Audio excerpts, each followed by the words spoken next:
me share my presentation. Okay, very well.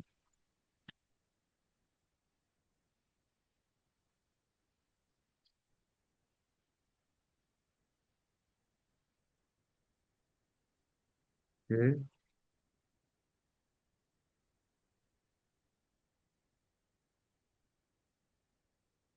Okay.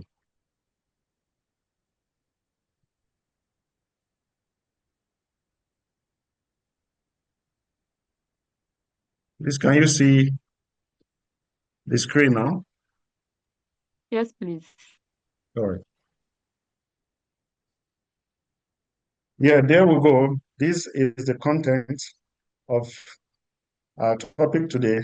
We'll be looking at what is investigative journalism, then how can we apply it to the environment and biodiversity itself, then why biodiversity matters, biodiversity issues worth investigating. What are the issues that we need to investigate in biodiversity? How can we spot an investigative story? Framing strong questions and, of course, hypotheses, observation techniques, source building techniques, open source intelligence, OSINT, and Google Earth mapping tools. How to use these in your investigation. Assessing, sorry, local land records, understanding EIAs, and protecting whistleblowers, then so on and so on.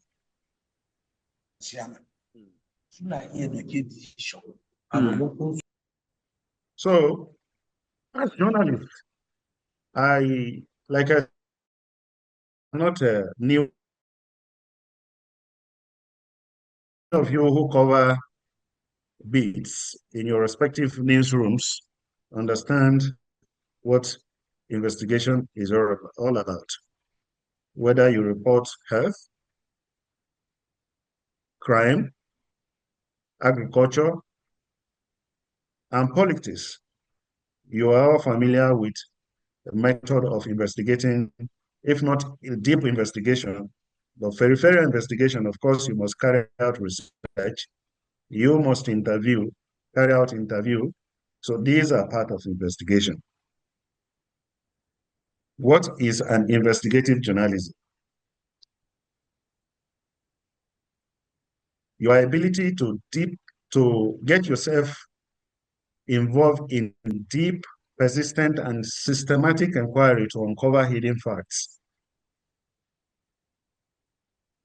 is an investigation. You are carrying out investigation. You know, there are things people don't want you to see, but because you are persistent in asking questions, you are looking for the truth. What is it that people are hiding?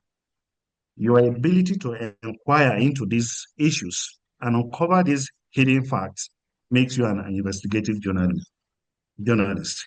It holds those in power accountable, especially where corruption or neglect harms the public. It goes beyond press releases. You dig for facts using documents, interviews, and on-the-ground observation.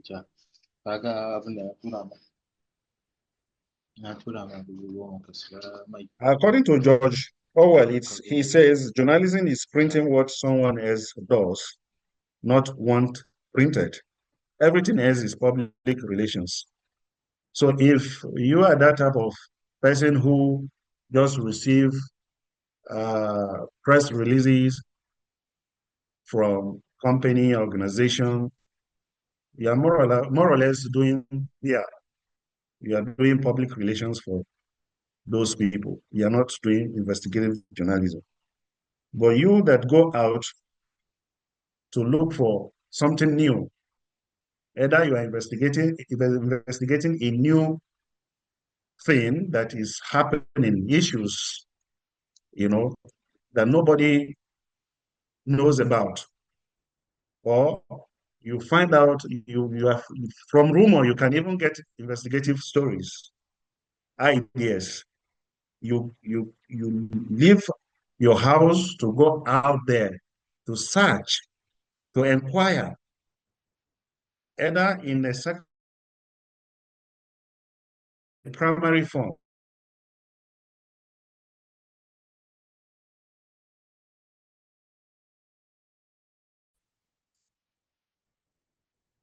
Now, in relation to our topic, biodiversity, how do you apply investigation to the environment and biodiversity? Environmental and biodiversity journalism can expose ecological crimes. Yes. So if you look at our environment, our ecosystem has been greatly altered. Many things are disappearing from our environment. And these things worth investigating. Your reporting can protect this ecosystem and, of course, promote conservation accountability.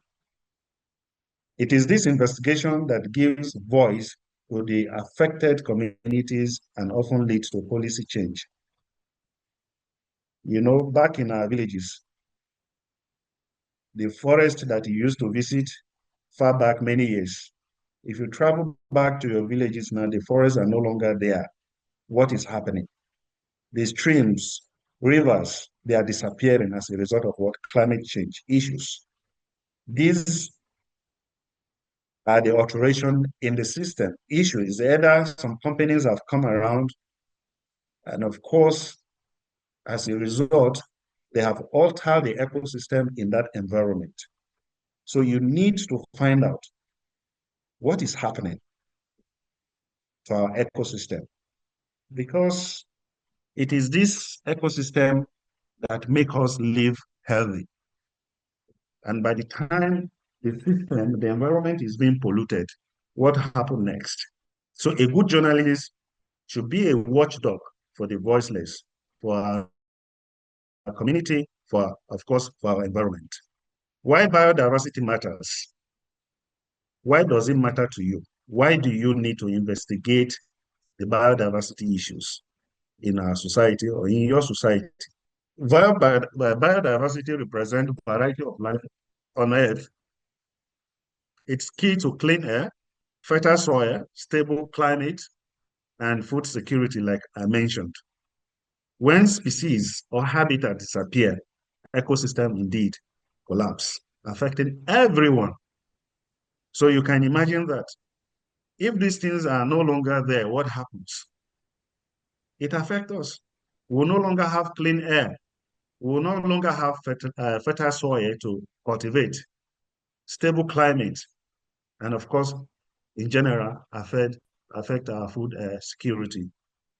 So, in a nutshell, biodiversity is our life. Biodiversity is our life. It's life, and of course, it's our life according to United Nations. What are the issues worth investigating? Illegal activities in your community, like mining and, of course, logging in protected forest, wildlife trafficking. Why are people, without appropriate laws, trafficking wildlife? And I think that happens a lot in Africa here because the laws are not effective. People come from Europe to Africa, to come and traffic a lot of wild animals from here.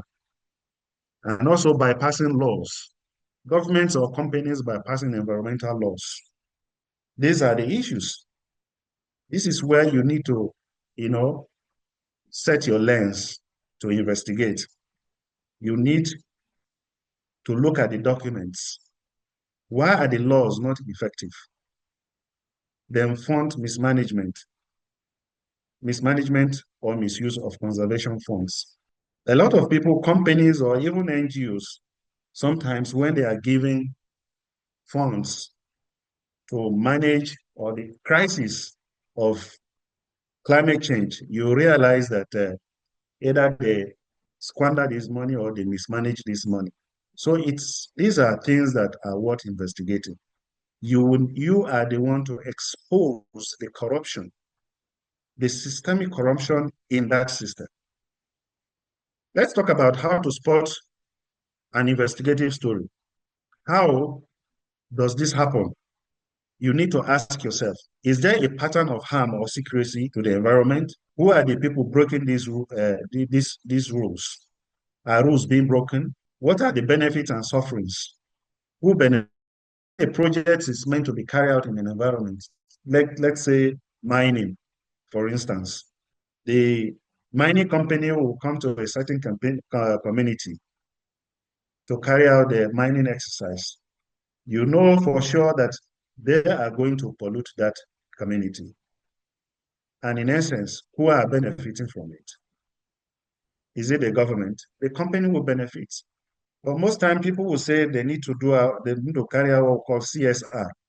But most of these companies, are they really, really, really implementing CSR to also benefit the communities where they go to mine? No. So these are how you can spot investigative stories. Companies around these communities, company in our environment, what harm are they really causing to our environment? You need to look out for this and, of course, spot the story. Data gaps. Maybe you need to also look at the records. You know, are there data gaps or cover-ups? You know, sometimes the data are not clear or there's a lot of gaps, maybe to implement certain environmental policies. They are there, but they are not effective. So one needs to look out for these issues and, of course, investigate them. How do you frame strong questions and hypotheses when carrying out investigation? Before you go out for your story, a good story starts with questions like, why are trees being cleared despite protection laws? Like I mentioned earlier, you know, look around in your communities. There are forests, if you, let's say 2 decades backward, the forest that you used to know before, in this 21st century, if you go back there, they are no longer there. They have disappeared. They have disappeared. So why are trees being cleared despite the protection law? Now, it is now your duty to understand, are there really law that back these forests, these environments? And if there is none, it is your duty to start writing because you knowing you know, the importance of biodiversity and of course climate change, you will now begin to write so that it will now bring about change, policy change to protect the environment, to protect the forest and the ecosystem in general. Who is funding these legal activities? These are the hypotheses, questions you need to frame to enable you to be able to carry out your investigation. You need to be able to ask these questions. Who is funding these illegal activities? Is it private company? Is it the government? And of course, is it even the community themselves that are responsible for this? You find out. A local politician is profiting from illegal logging in protected zone. This, of course, will guide your interview in the community. It will guide your how to be able to carry out your interview, your documents, and of course, how you can take photos. Now, you also need what we call observation techniques. You know, as an investigator, age, there are other technologies that you know, this will also help you a lot. What is source building? Who do you need to talk to? You have to build that network, a relationship. people who will have trust in you to be able to speak with you confidently.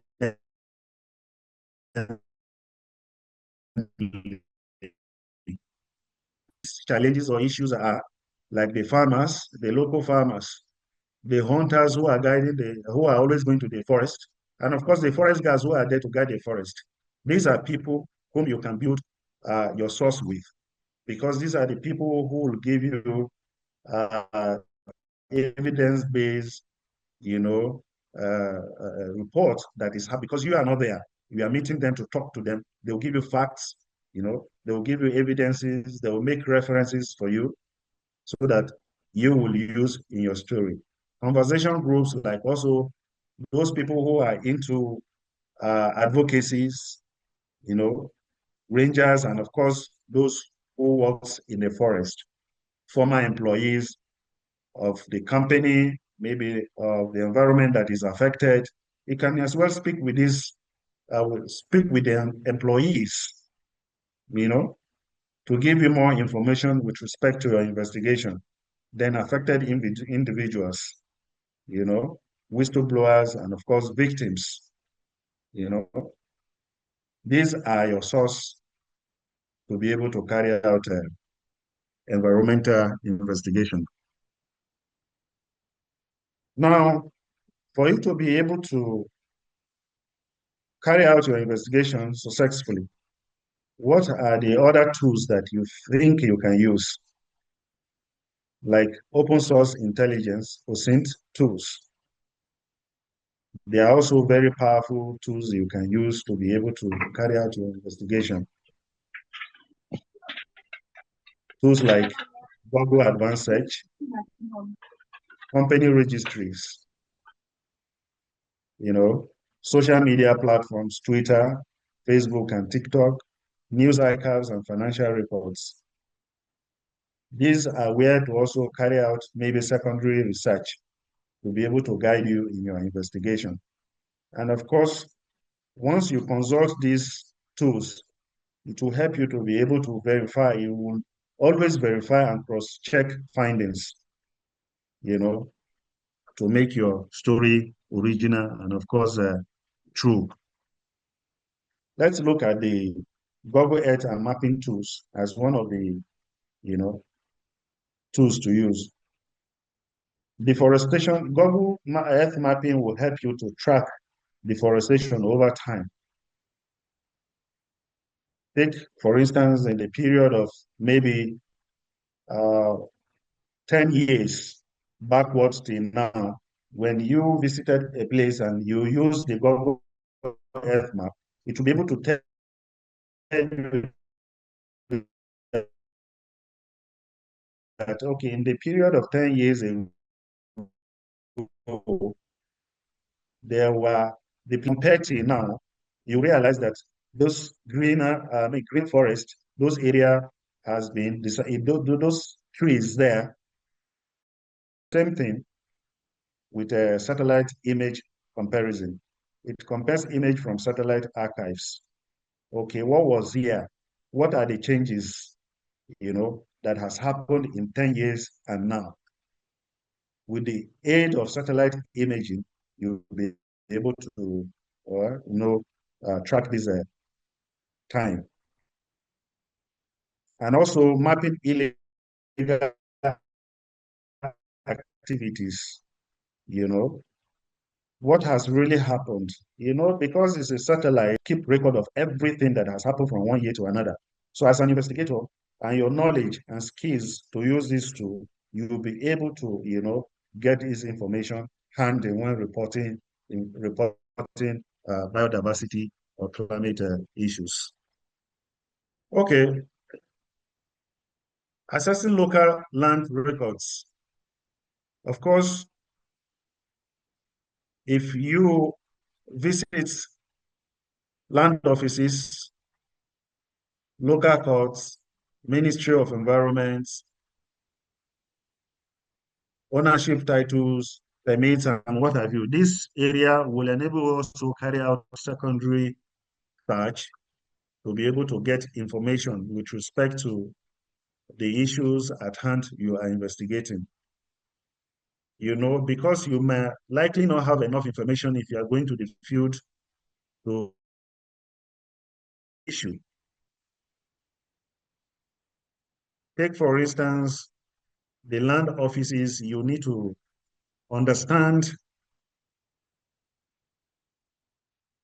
what are the land issues over time in that community. This land office should be able to keep records, and of course, you visit court to know what are the laws.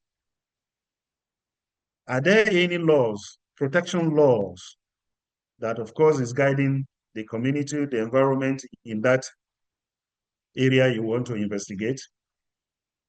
These are places you should look out for to give you a first-hand information to be able to carry out your investigation. Environmental impact assessment. What you need to do when carrying out an impact assessment, you develop developer plans. What a developer plans to do, harm to biodiversity, how it may harm biodiversity. Is there any mitigation plans? This will serve as a red flag for you. No community consultation, missing data, reused templates. What this basically means is that you need to find out if whatever they want to do in that community, whatever any company want to do in that community, you should first understand what is their plan. And in this plan, how will this plan affect this community? And of course, if there is any, in what way, if there's any mitigation plans, if there would be any mitigation plans. And as such, if there is none, at least it helps you to focus on investigating the issues. How do you protect whistleblowers? There are some certain people who are there, they are willing to give you information because they are an insider,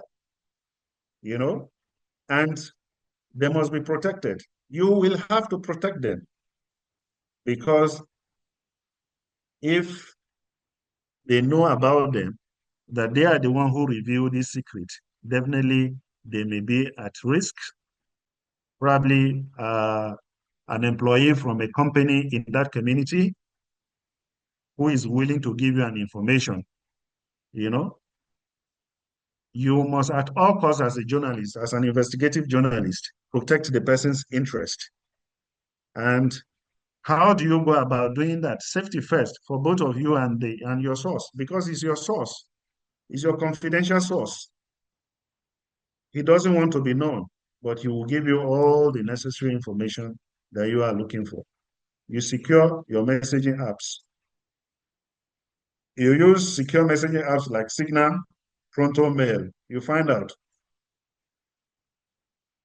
And also, the person may not want his name to be published when you are writing your story.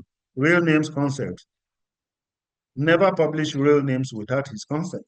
Of course, someone who is willing to become a whistleblower because he doesn't want to be at risk, he will not want his name published in your story. Local laws, you will need to understand local laws around leaks. What will happen? You should be ready because you, as an investigative journalist, your life is also at risk because for the fact that you are trying to uncover truth, the story that not everyone wants to be out. So your life is in danger. And of course, you have to protect yourself and your own interest and that of your family members, not just yourself. Protect your identities. Sometimes you write story and you don't even want to put your byline, You have to protect your identity. Be discreet. Protect your identity at all cost. Yeah. Ethical journalism. always do no harm. You have to have what we call ethical principle. As a journalist, you must have principle. It is principle that they know that this person is a good journalist. If you don't have principle, you are not respected, you know? So you must have that ethical principle, and of course, you will not harm anyone. Truthfulness, you have to be truthful and, of course, accurate. Journalists who are real journalists are known to be what? Dogged. They are known to be very honest, and they know that they are very accurate in passing out information. Also, part of your ethical job is to respect cultures, traditions, and of course, privacy. Take, for instance, I'm in Nigeria, and if I have to travel far to Ghana to write a story, an investigative story, definitely I must imbibe the principle of respecting their culture, even though there's what we call a culture shock. If I find anything strange in Ghana that is different from my own culture, of course, I should respect it. You know, I should respect their tradition. I should not make any, you know, body language or disrespectful comments that would disrespect the culture and tradition of those people. And as a journalist, you must have an integrity. Nowadays, it is obvious that a lot of journalists are after the money. You're not after the story, the truth, because we are made to understand that journalism, you know, is it the fourth realm of the state? We are the watchdogs of the society. But nowadays, you realize that a lot of people, because of brown envelope, brown envelope journalism, they have sold their integrity. One politician will call you, will say, okay, please publish this story and give you an brown envelope. So you have sold your integrity. You are not a respected journalist. You are not a good journalist. You are biased. If you are biased or sensational in writing your story or report, you do not have integrity. And the guiding principle of a journalist is an integrity, is truthfulness and respect, no matter what.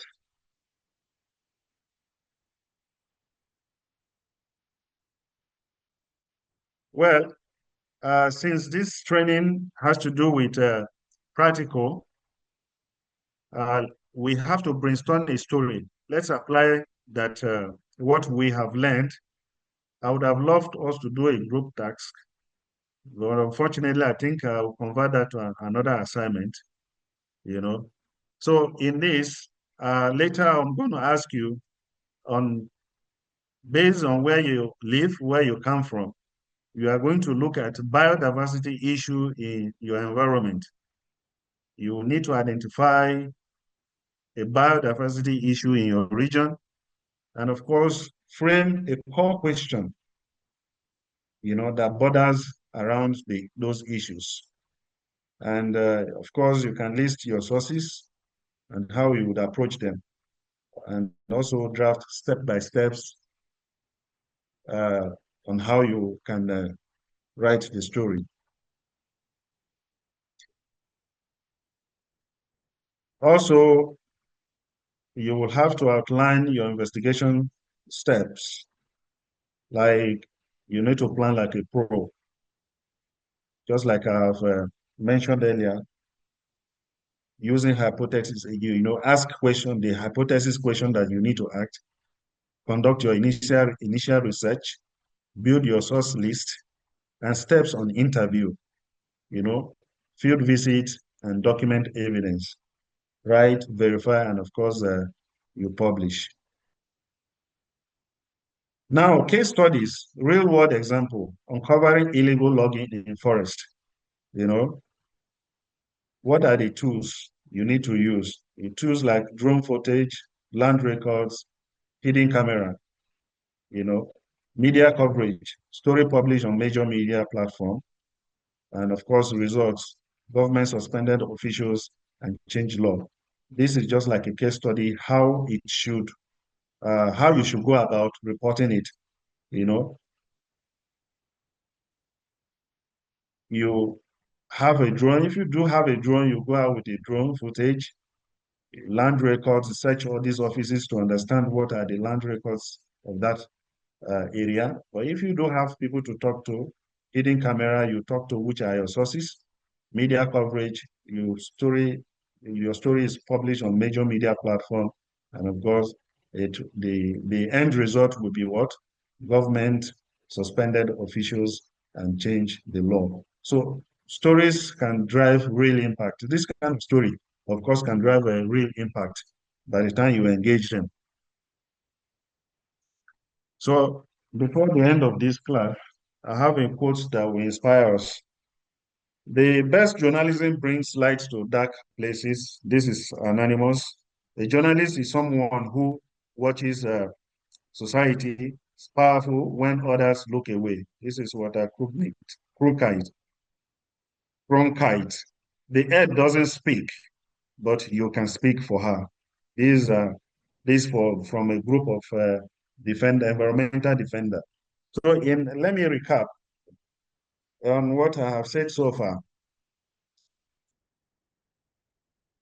I have been able to, tell us how we can apply investigation to the environment and, of course, biodiversity. How you can expose environmental, ecological crimes. Your reporting can, of course, protect ecosystem and promote conservation accountability. Investigations give voice to affected communities and often lead to policy change. You being an investigator to report on environmental issues, to report on climate change, is because you want to help bring a change to the system and help better our environment. Because the environmental, the biodiversity is our life, is where we live. It encompasses what is surrounding us, you know, from different species to our ecosystem and what have you. So we must take action in order to protect the environment. And it starts by you, you know, looking out for the stories, issues that borders around biodiversity. Thank you. Thank you very much, Mr. Aminu. So please, if we have any questions or more ideas or knowledge to share in regards to the topic he has discussed with us, we can bring it on board. Good evening, everyone. Good evening.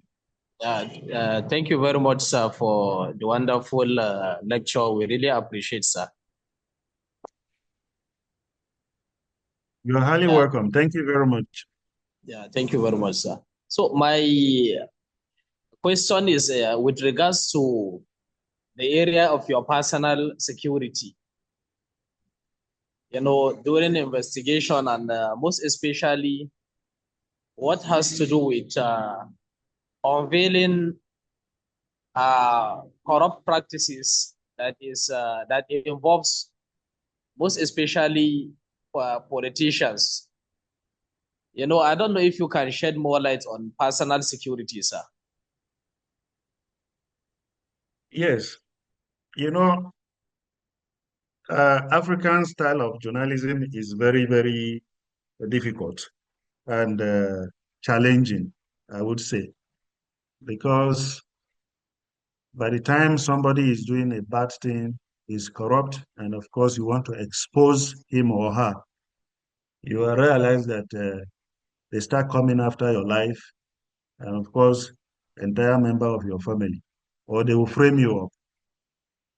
So as long as I believe that you are working with a newsroom, You must have a full support of your editorial uh, uh, newsroom, to be able to carry out such a investigation. You should know that by the time you want to investigate a corrupt official in the government, you don't go doing it on your own. I believe during editorial meetings, you have to discuss story ideas. And if you find compelling evidences, fact, that is worth reporting, you share with your editor or the publisher. And if the publisher, of course, is a very dogged person who is not compromised, you know, who does not fear, who do not fear anybody in the society, will give you that full support to be able to carry out your story.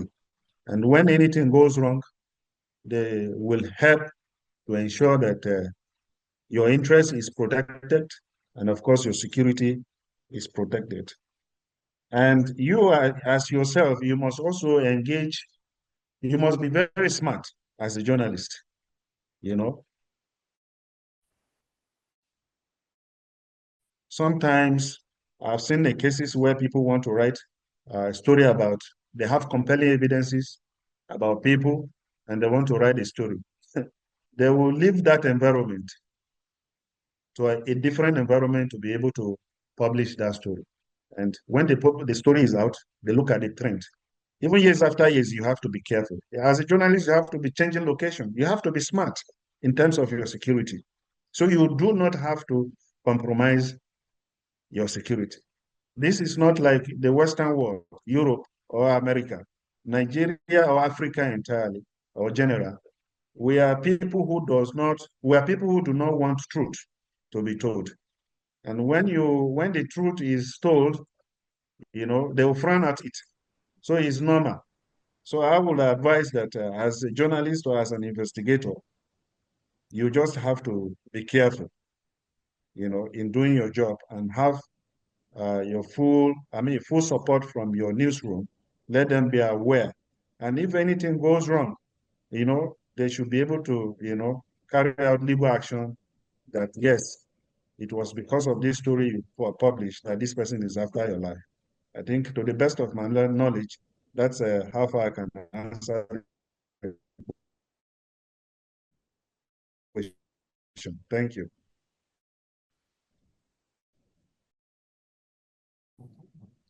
Thank you very much. So I really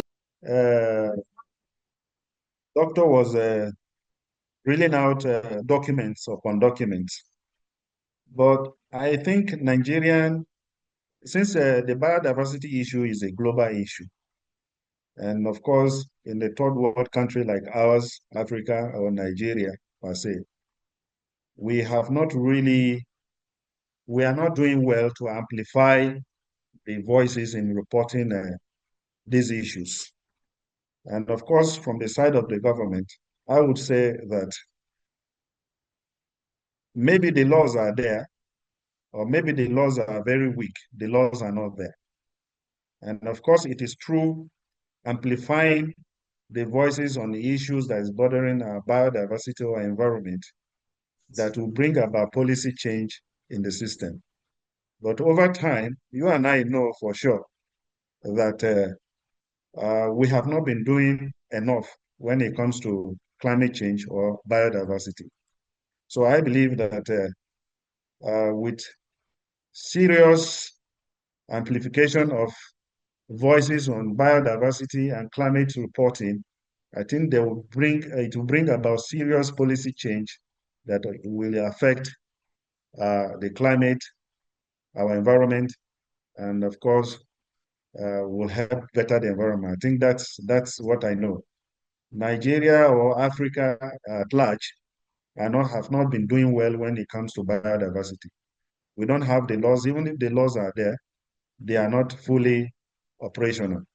So it is until when these laws are operational, you know, are implemented, the serious advocacy, a serious amplification of voice on this climate change and, of course, the biodiversity, that I think we will begin to notice changes, or the changes will be noticeable. Thank you.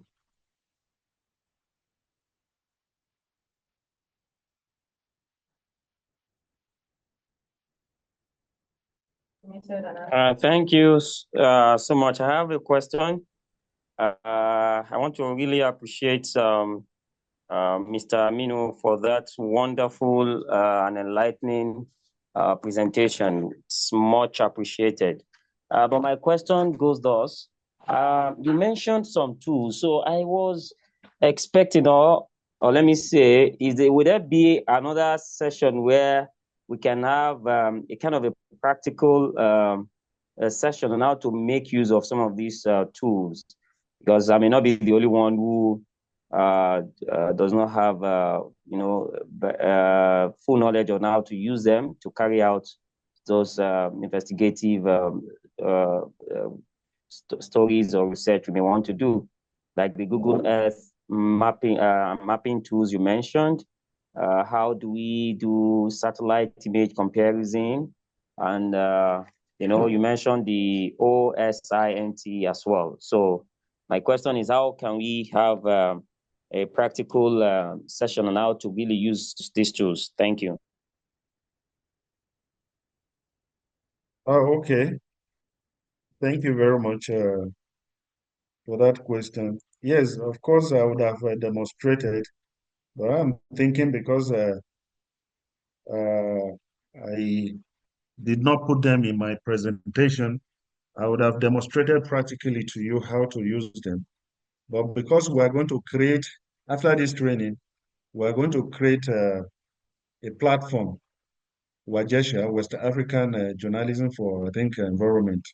So in the process, when we'll converge in that platform, there are other, we'll be able to look into many of these practical tools, how we can use them to, do our stories time to time. Thank you.